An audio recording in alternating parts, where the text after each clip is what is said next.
नमस्कार, राज्यसभा टीवी के खास कार्यक्रम विशेष में आपका स्वागत है। मैं हूं दीपक डोभाल। भारत के 94% गांवों में बैंक की कोई शाखा नहीं है। 43% बैंक खाते निष्क्रिय हैं। 40% लोगों की जो पहुंच है वो एटीएम तक बिल्कुल भी नहीं है और हर 1 लाख की आबादी पर महज 13 एटीएम मशीनें हैं। और एटीएम के मामले में हम ब्रिक्स देशों में सबसे पीछे खड़े हैं। ये कुछ ऐसे आंकड़े हैं जो नोटबंदी के बाद ज़्यादा अहम हो गए हैं। अहम इसलिए हो गए हैं क्योंकि सरकार ने नोटबंदी का फैसला तो ले लिया, लेकिन इसके लिए ज़रूरी बुनियादी सुविधाओं की तरफ ध्यान नहीं दिया। नतीजा ये हुआ कि देश की 85% नकदी जैसे ही अमान्य हुई, चारों तरफ हाहाकार मच गया। शहरी इलाकों में तो फिर भी स्थिति नियंत्रण में है, लेकिन ग्रामीण इलाकों में आम जीवन ठप हो गया है। हम लगातार आपको नोटबंदी के बाद के हालात की सच्चाई दिखा रहे हैं और आज विशेष की इसी कड़ी में आपको देश की बैंकिंग व्यवस्था की हालत से रूबरू कराएंगे और जानने की कोशिश करेंगे कि क्या इतने बड़े फैसले के लिए देश तैयार था। तो शुरू करते हैं आज का विशेष।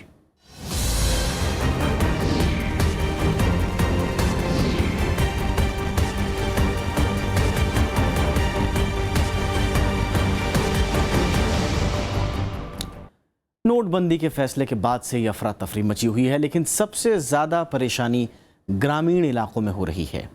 देश के ग्रामीण इलाकों में कई किलोमीटर के बाद एक आध बैंक और एटीएम हैं, जिससे परेशानी बढ़ गई है। और जहां बैंक हैं वहां कैश की किल्लत है। एटीएम जहां है वो एटीएम काम नहीं कर रहे हैं। गांव के कई लोग कई किलोमीटर का चक्कर लगाकर अपनी गाढ़ी कमाई को हासिल करना चाहते हैं, लेकिन ये मुश्किल हो रहा है। ओडिशा के सबसे पिछड़े जिलों में शुमार कालाहांडी जिले का परिया गांव। नोटबंदी की खबर गांव तक सुस्त चाल और मुंह ज़बानी पहुंची। गरीबी, बेरोजगारी और विकास की कमी से जूझते समूचे कालाहांडी के लोग अचानक इस खबर से सख्ते में आ गए। यहां तक खबर पहुंचाने वाली न तो बिजली है, न ही दूर दूर तक कोई बैंक और न ही एटीएम। और तो और नजदीकी बैंक जाने के लिए यातायात के साधन भी नहीं। आलम यह है कि लोग मीलों पैदल या साइकिल से सफर तय कर जिला मुख्यालय तक पहुंच रहे हैं, लेकिन कैश की कमी और बंद पड़े एटीएम दिन भर की मेहनत बर्बाद कर देते हैं। 17 किलोमीटर लाभान सरु भवानीपटना 17 किलोमीटर बहुत साइकिल में यहाँ आसपास में बैंक नहीं है। रास्ता भी 9 किलोमीटर पड़ रहा है यहाँ से भवानीपटना। और जाने में तो दिक्कत है, लंबा लाइन लगो, सुबह से जाओ तो पूरा शाम हो जाता है, इसलिए दिक्कत है। हमारी टीम ने जब कालाहांडी का दौरा किया तो पता चला कि जिला मुख्यालय भावनीपटना से थुआमूल रामपुर कस्बे के 75 किलोमीटर तक के फासले में एक भी एटीएम या बैंक शाखा नहीं है। और इस बीच करीब 300 गांव पड़ते हैं, जहां की रफ्तार नोटबंदी के फैसले ने थाम कर रख दी है। बुजुर्ग हो या युवा, हर कोई पाई पाई को मोहताज दिख रहा है। किस तरह का तो पैसा तो 500 और 1000 रुपया में 500 तो बहुत चाहिए, तो 500 में थोड़ा कमी है। तो हमारा गांव में थोड़ा 7 किलोमीटर 8 किलोमीटर टाउन है, जाने का थोड़ा दिक्कत है। और क्या, कालाहांडी की तरह ही राजस्थान के चूरू में भी ग्रामीण इलाकों में हर बैंक के आगे इसी तरह की कतार मिल जाएंगी। ग्रामीण बैंक की शिमला गांव की शाखा में ये लोग सुबह से ही काम धंधा छोड़कर अपनी बारी का इंतजार कर रहे हैं। बाहर लोग परेशान हैं तो अंदर कर्मचारियों पर काम का दबाव बढ़ता जा रहा है। बैंकों के मुताबिक वो अतिरिक्त समय देकर लोगों की सहूलियत में लगे हुए हैं, लेकिन परेशानी ये है कि भीड़ दिनों दिन कम होने की जगह बढ़ती जा रही है। नहीं, संख्या बढ़ रही है, कम नहीं हो रही है। अच्छा, संख्या बढ़ रही है। हाँ। अच्छा, तो यहाँ दिन भर लोग लाइन में लगे रहते? नहीं, सुबह 6 बजे से आ जाते हैं लोग। अच्छा जी, सुबह 6 बजे आ जाए। मैं रात्रि को यहाँ रहता हूँ, बैंक के अंदर रहता हूँ। अच्छा। और रात के 10 बजे तक लाइन लगी रहती है। चूरू के इस बैंक पर काम का बोझ इसलिए ज्यादा है क्योंकि आसपास के 15 किलोमीटर के इलाके में ये इकलौता बैंक है और इस इलाके में 18 गांव पड़ते हैं, जहां के बाशिंदे सुबह से ही काम धंधा छोड़कर बैंक के आगे कतार लगाना शुरू कर देते हैं। बैंक एक दिन में 30 लाख रुपए जमा कर रहे हैं, जबकि करीब 3 लाख रुपए ही बांट पा रहे हैं। और समस्या आ हो रही है कि बैंक में जमा करा जा मार्केट 5-10 हजार रुपया हुए, इतना चांदी है मार्केट, अरबा मान मिल रही नहीं है, एक तो आ दिक्कत है। और 2000 को लौट की नहीं दे दें तो वो मान लो कोई दुकान वालों को ले नहीं। हाँ सही बात है। समस्या होगी। देश में 25 करोड़ लोगों तक बैंकिंग सुविधा की पहुंच नहीं है। नोटबंदी की मार सबसे ज्यादा इन्हीं लोगों पर पड़ी है। इनमें से ज्यादातर लोग ग्रामीण इलाकों में रहते हैं। सरकार ने इन लोगों तक बैंकिंग सेवा पहुंचाने के लिए 2006 में बैंकिंग मित्र योजना शुरू की थी। नोटों की अदला बदली के लिए भी हाल ही में सरकार ने इन बैंक मित्रों की मदद लेने की घोषणा की, लेकिन जमीन पर उतरकर हकीकत कुछ अलग नजर आती है। खुद बैंक मित्र मानते हैं कि इस योजना के लिए पर्याप्त संसाधन ही मुहैया नहीं है।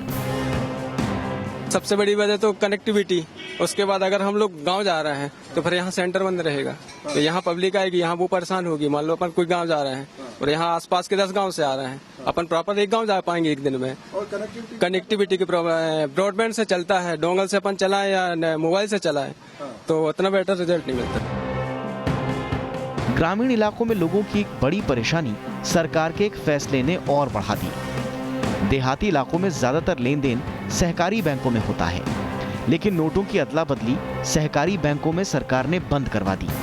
नतीजा, गांवों में किसान और आम बाशिंदे और छोटे कारोबारी जबरदस्त परेशानी में हैं। कई जानकार नोटबंदी के फैसले से पहले ग्रामीण इलाकों में बुनियादी संसाधन तैयार नहीं करने पर सरकार की आलोचना भी कर रहे हैं।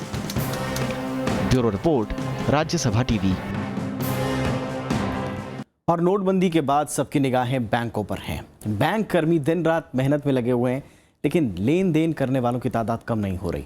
मुश्किल ये है कि बैंक गए बगैर काम होने वाला नहीं है, या तो पुराने नोट बदलने के लिए या फिर पुराने नोटों को जमा करने के लिए। सबकी मुश्किलों का समाधान बैंकों में ही होना है। आइए देखते हैं कि क्या इस मांग को पूरी करने के लिए देश में बैंकों की इतनी पहुंच है या नहीं।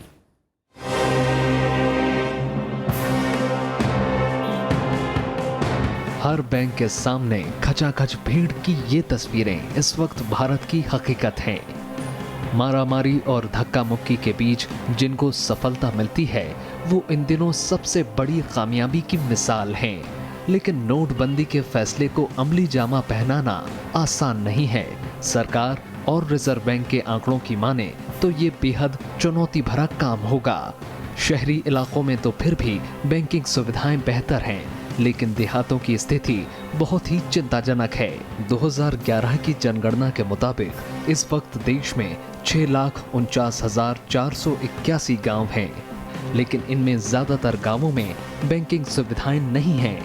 रिजर्व बैंक के मुताबिक इस वक्त करीब 40,000 गांवों में ही बैंक हैं, यानी मात्र 6% गांवों में ही किसी बैंक की शाखा मौजूद है। इसका मतलब ये है कि 94% भारतीय गांवों में कोई भी बैंक नहीं है। कुछ इलाकों में तो 10 किलोमीटर तक बैंक के नामो निशान नहीं है। बहुत पर्टिनेंट बात यही है कि बैंकिंग सुविधा अभी भी बहुत लोगों के पास नहीं पहुंच पाई है, बट फिर भी 80% लोग बैंकिंग सुविधा से जुड़ चुके हैं। और इसमें हमारे जो एक जन धन योजना थी उसने एक बहुत बड़ा रोल प्ले किया है, और उसकी वजह से गांव-गांव तक अकाउंट्स खुल गए हैं। दिलचस्प ये है कि गांव की आर्थिक गतिविधि ज्यादातर नकद में होती है, लिहाजा गांव के लोग प्लास्टिक मनी या फिर डेबिट कार्ड के बदले नकदी रखना ज्यादा पसंद करते हैं। ऐसे में जब 8 नवंबर को नोटबंदी का ऐलान किया गया तो गांव वालों के लिए ये मजबूरी बन गई है कि वो बैंक जाकर पुराने नोट बदलें और रोजमर्रा की जिंदगी चलाने के लिए नए नोट लेकर आएं। देश में इस वक्त 62% बैंक शाखाएं शहरी इलाके में हैं, जबकि 38% शाखा देहाती इलाके में हैं। लेकिन ये 38% शाखाएं देश में कुल गांवों के महज 6% हिस्सों में सिमटी हैं। ऐसे में सुदूर गांवों के लोगों की मुश्किलें बढ़ गई हैं। भारत में बैंकिंग सुविधाओं को बढ़ाने के लिए एनडीए सरकार ने काफी जोर दिया। इसी के चलते जनधन योजना की शुरुआत भी की गई। Guinness book of world record में नाम दर्ज करते हुए इस योजना के तहत देहातों में कुल 15 करोड़ 62 लाख लोगों के खाते खोले गए। लेकिन इसमें से ज्यादातर खाता धारकों के लिए बैंक शाखा जाना आज भी मुश्किल भरा है। क्योंकि बैंक की शाखाओं में इस अनुपात में बढ़ोतरी नहीं हुई। रिजर्व बैंक के आंकड़ों के मुताबिक देश में सरकारी बैंकों की कुल 75,184, निजी बैंक की 15,909 और विदेशी बैंकों की कुल 334 शाखाएं हैं, जबकि क्षेत्रीय ग्रामीण बैंकों की 17,007 शाखाएं देश भर में मौजूद हैं। यानी पूरे देश में इस वक्त बैंकों की 1,08,434 शाखाएं हैं। जानकारों का मानना है कि बैंकों की शाखा बढ़ाए बगैर ये लक्ष्य हासिल करना बड़ी चुनौती साबित होगी। मुझे लगता है कि कम से कम अगले 3 महीने से 6 महीने के बीच प्रॉब्लम रह सकती है, पर इसमें संयम का काम, संयम इस्तेमाल करना होगा। वो एक अलग मैटर हो सकता है, पर बहुत ज़रूरी है, क्योंकि अगर आप एक इतना बड़ा कदम उठाते हैं एक इतनी बड़ी इकॉनमी में, हिंदुस्तान की इकॉनमी जैसी बड़ी में, और सारी की सारी ट्रांजैक्शंस को आप डिजिटाइज करना चाहते हैं, उसके लिए कुछ समय ज़रूर लगेगा।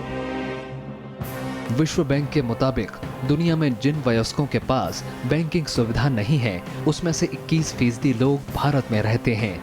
देश में इस वक्त 43% से ज्यादा बैंक खाते निष्क्रिय हैं, यानी उसमें लंबे समय से कोई लेन देन नहीं हुआ है। ऐसे में महज 57% सक्रिय बैंक खातों के साथ देश भर में नोट बदलना बड़ी चुनौती बन गया है।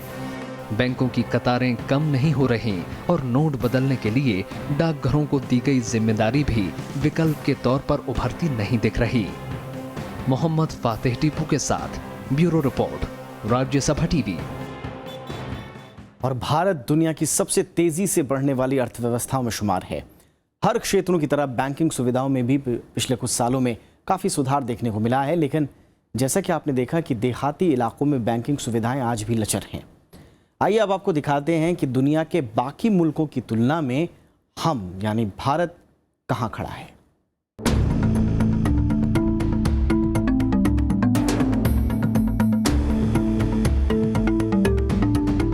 इस वक्त भारत दुनिया की 7वीं सबसे बड़ी अर्थव्यवस्था है। क्रय शक्ति के लिहाज से भारत दुनिया में तीसरे नंबर पर है। अभी देश की जीडीपी 135 लाख करोड़ रुपए की है, जिसमें नकदी की भूमिका 16,24,000 करोड़ रुपए की है, यानी करीब 12%। 500 और 1000 रुपए के नोट की भूमिका करीब 10%। ऐसे में जीडीपी से 10% नकदी को खींचने के बाद बैंकों की भूमिका बढ़ गई है। सरकार लगातार इस कोशिश में है कि बैंकिंग नेटवर्क को बढ़ाया जाए, लेकिन फिलहाल जो हालात हैं उसे देखते हुए ऐसा लग रहा है कि इसमें और बेहतरी की दरकार है। अगर आप देखें कि किसी भी देश में मतलब पैरेलल इकोनॉमी या जिसको हम बोले थोड़ा सा शैडो बैंकिंग चलती रही है हमेशा, हिंदुस्तान में भी रही है, और हिंदुस्तान में थोड़ा प्रचलन उसका ज़्यादा रहा है शुरू से ही। तो कंपैरेटिवली बहुत अच्छी पोजीशन पे इंडिया है फिर भी, बट आगे करने के लिए भी बहुत स्कोप है। हालांकि विकसित देशों की तुलना में हम आज भी काफी पीछे हैं, लेकिन अतीत से तुलना करें तो भारत ने लंबा सफर तय किया है। 2004 में प्रति 10 लाख आबादी पर देश में बैंकों की 9 शाखाएं थीं। 2014 में ये बढ़कर 13 हो गई है। भारत में बढ़ोतरी लगभग वैश्विक औसत के बराबर है। 2004 में दुनिया में यही आंकड़ा 9.2 था, जो 2014 में 13.5 हो गया। लेकिन कई विकसित और विकासशील मुल्क ऐसे भी हैं जो हमसे कोसों आगे हैं। 2004 से 2014 के बीच सेंट मैरिनो में यही आंकड़ा 234.8 से बढ़कर 247.4 हो गया। पेरू में 4.3 से बढ़कर 120.7 और मंगोलिया में 40 से बढ़कर 71.7 पहुंच गया। जाहिर है इन मुल्कों में बैंकिंग नेटवर्क को काफी बढ़ाया गया। दुनिया के कई देशों में बैंकिंग में कमी भी देखने को मिली है, लेकिन उसकी वजहें दूसरी हैं। आइसलैंड में 2004 में प्रति 10 लाख की आबादी पर 90.8 बैंक शाखाएं थी। 2014 में यह घटकर 40.4 रह गई। बुल्गारिया में 84.3 से घटकर यह 60.3 और बेल्जियम में 57.2 से घटकर यह आंकड़ा 39.9 रह गया। लेकिन इन देशों में प्लास्टिक मनी का चलन तेजी से बढ़ा और बैंक से लोगों की निर्भरता कम हुई। भारत इस वक्त प्लास्टिक मनी के इस्तेमाल के मामले में काफी पीछे खड़ा है। तो डेबिट कार्ड और क्रेडिट कार्ड का प्रचलन जो खास तौर पे इंटरनेशनल हैं उनका कम करके अपने वाले रुपए कार्ड को बढ़ावा देने से हिंदुस्तान की जो एक करेंसी है उसकी प्रोटेक्शन बढ़ेगी और उसका प्रचलन बढ़ेगा।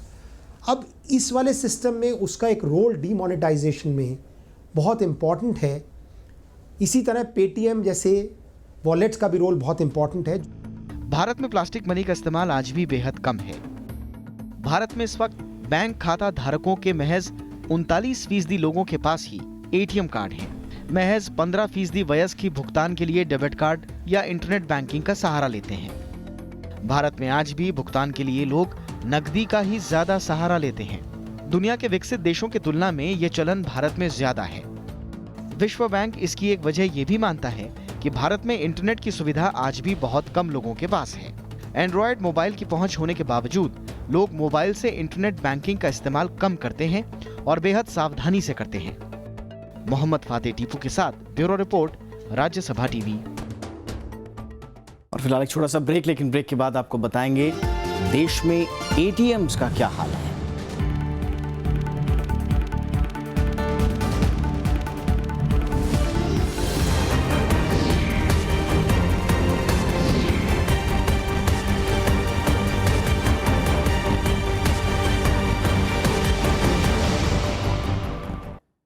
नोटबंदी के जो कारण बताए गए हैं उनमें से एक लोगों के बीच प्लास्टिक मनी यानी कि एटीएम और कार्ड पेमेंट के इस्तेमाल को बढ़ावा देना भी है। सरकार चाहती है कि लोग नकदी में लेन देन कम करें, लेकिन मौजूदा दौर में जितने एटीएम और पीओएस हैं वो लोगों की ज़रूरतें पूरा करने के लिए नाकाफ़ी हैं। काले धन का चलन कम करने और हर लेन देन पर नजर रखने के लिए प्लास्टिक मनी यानी क्रेडिट और डेबिट कार्ड के ज्यादा से ज्यादा इस्तेमाल को दुनिया भर में बेहतरीन विकल्प माना जाता है। लेकिन इसके लिए जरूरी संसाधनों के अलावा सरकारी एजेंसियों का प्रशिक्षित होना बेहद जरूरी है। हाल ही की नोटबंदी के पीछे एक तर्क ये भी दिया जा रहा है कि इससे वैध लेन देन को बढ़ावा मिलेगा, लेकिन संसाधनों का जायजा लेने पर पता चलता है कि सरकार ने बड़ा कदम तो उठा लिया, लेकिन उसके लिए ठीक से होमवर्क नहीं किया गया। 500 और 1000 के नोट को लीगल टेंडर समाप्त किया। इसके पीछे हमारा उद्देश्य क्या था कि देश में करेंसी की संख्या कम हो, अर्थव्यवस्था के संचालन के लिए जितनी करेंसी आवश्यक हो उतनी हो, काला धन अर्थव्यवस्था से बाहर जाए, टैक्सेशन बढ़े, सारी अर्थव्यवस्था बैंकिंग सिस्टम में आए, डिजिटाइज हो जितनी अधिक हो सकती है और इससे सरकारी साधन बने।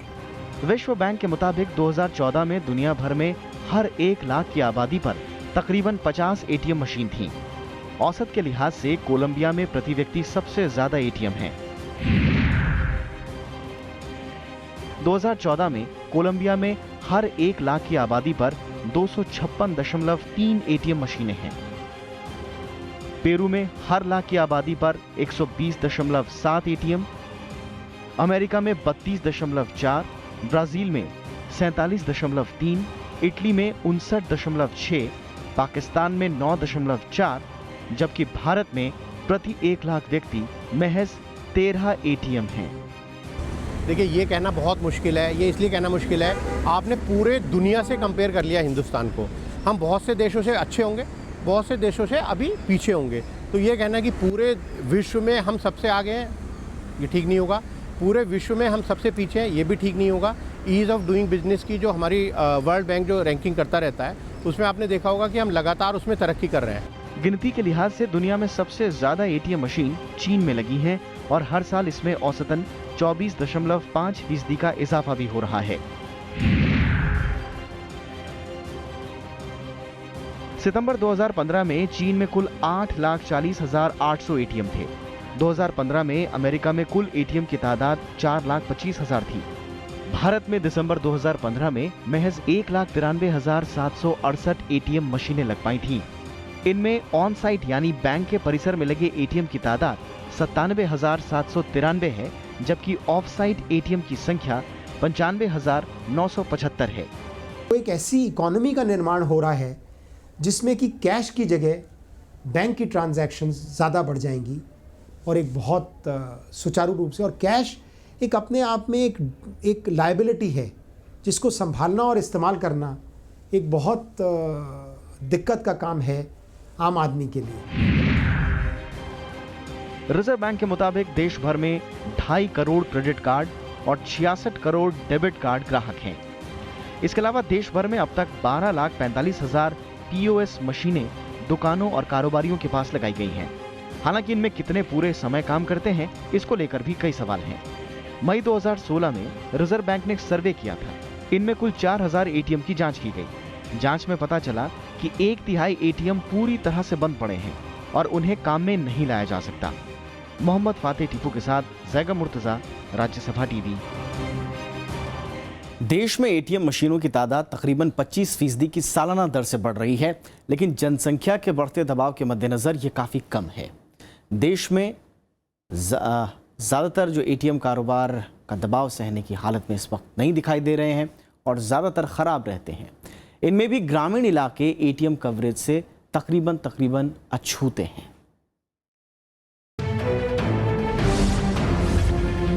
भारत में प्लास्टिक मनी का चलन बढ़ा है। हाल ही के सालों में ATM और POS की तादाद बढ़ी है, लेकिन इसका एक दूसरा पहलू भी है। देश के 66 करोड़ डेबिट कार्ड ग्राहकों में से ज्यादातर शहरी हैं। इनमें से भी कई ऐसे हैं जिनके पास 2 या 2 से ज्यादा डेबिट कार्ड हैं। ज्यादातर ग्रामीण आबादी को क्रेडिट कार्ड के इस्तेमाल से जुड़ी जानकारियां तक नहीं है। रिजर्व बैंक के मुताबिक भारत में दिसंबर 2015 तक महज 1,93,768 ATM मशीनें लगी थीं और इनमें हर साल तकरीबन 25% का इजाफा हो रहा है। ATM लार्जली हमारे शहरों में कॉन्सेंट्रेटेड रहा है शुरू से, और गाँव में अभी भी हम बिजनेस कॉरेस्पॉन्डेंट्स, पोस्ट ऑफिसेज या जिसको हम माइक्रो या मिनी ATMs कह रहे हैं उनके थ्रू, या एक मोबाइल बैंकिंग के थ्रू जो कि बिजनेस कॉरेस्पॉन्डेंट लेड मॉडल रहा है। रिजर्व बैंक के मुताबिक भारत में सबसे ज्यादा ATM state bank of India के हैं। दिसंबर 2015 में SBI के देश भर में 48,609 ATM थे। SBI के सहयोगी बैंकों के करीब 8,000 ATM, बैंक ऑफ बड़ौदा के 9,840 ATM, कैनरा बैंक के 9,144, पंजाब नेशनल बैंक के 8,884, बैंक ऑफ इंडिया के 7,787 ATM हैं। इसके अलावा निजी क्षेत्र के ICICI बैंक के 13,372, HDFC बैंक के 11,842 ATM शामिल हैं। इसमें काफ़ी बड़ी संख्या हमारे शहरों में कॉन्सेंट्रेटेड है और गांव तक ATM बहुत अच्छे से भी नहीं पहुंच पाया है। वैसे भी गांव वाले जो लोग हैं वो पर्सनल बैंकिंग ज़्यादा इन्वॉल्व रखते हैं। 2011 की जनगणना के मुताबिक देश की ग्रामीण आबादी 74 करोड़ से ज्यादा थी, लेकिन मार्च 2013 में ग्रामीण इलाकों में सार्वजनिक बैंकों के महज 8,552 ATM थे। इनमें से भी ज्यादातर कस्बाई इलाकों और दूर दराज की औद्योगिक इकाइयों और शिक्षण संस्थानों के परिसर में लगे थे। जून 2016 तक देश के ग्रामीण इलाकों में सार्वजनिक क्षेत्र के बैंकों ने 29,885 ATM स्थापित किए। ग्रामीण क्षेत्रों में निजी बैंकों के महज 4,764 ATM हैं। रिजर्व बैंक के मुताबिक अभी भी देश की 40% आबादी की पहुंच ATM या POS सुविधाओं तक नहीं है। जैगम मुर्तजा, राज्यसभा टीवी।